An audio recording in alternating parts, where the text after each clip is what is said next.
Hola, bienvenidos a otro video tutorial. En este caso vamos a hablar sobre las razones trigonométricas. Para hablar de las razones trigonométricas tenemos que recordar que estamos trabajando con un triángulo rectángulo, es decir, un triángulo que tiene un ángulo recto. Lo primero que tenemos que saber en este tipo de ejercicios es que debemos identificar un ángulo. Este mide 90 grados y uno de los dos va a ser el ángulo con el que vamos a trabajar. Por ejemplo, voy a trabajar con este ángulo y lo voy a llamar alfa. En este caso, yo debo entender que el lado más largo siempre se va a llamar hipotenusa. Y en función a este ángulo, esto se va a llamar cateto opuesto. Y en función a este ángulo, esto se va a llamar cateto adyacente. Cabe destacar que si yo hubiese colocado este ángulo, este sería el opuesto y este sería el adyacente. Y existe una relación que hay entre los lados y los ángulos de un triángulo. Y esas son las razones trigonométricas. ¿Cuál sería la primera razón trigonométrica?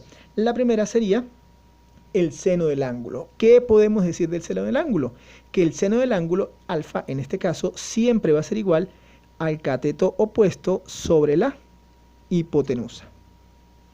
El coseno del ángulo siempre va a ser igual al cateto adyacente sobre la hipotenusa. La tangente del ángulo. La tangente del ángulo podemos decir dos cosas. Número uno, que va a ser igual al cateto opuesto sobre el cateto adyacente. Como es igual al cateto opuesto y al cateto opuesto y cateto adyacente, y ambos son divisibles entre la hipotenusa, podemos decir que la tangente también es igual al seno del ángulo sobre el coseno del ángulo. Todas estas fórmulas tenemos que tenerlas anotadas y recordarlas porque se van a utilizar mucho. No solamente en matemática, también la van a utilizar en física. Decimos que estas son las identidades, las tres principales identidades, seno, coseno y tangente, pero tienen sus inversas. La primera inversa se llama cosecante. La cosecante sería la inversa del seno del ángulo. Como es la inversa del seno del ángulo, será igual a agarrar el seno e invertirlo, es decir hipotenusa sobre cateto opuesto. Cosecante, la inversa del seno, y es lo inverso. La segunda sería la secante. La secante sería la inversa del coseno, es decir, 1 sobre el coseno del ángulo, que sería igual a decir hipotenusa sobre el cateto adyacente.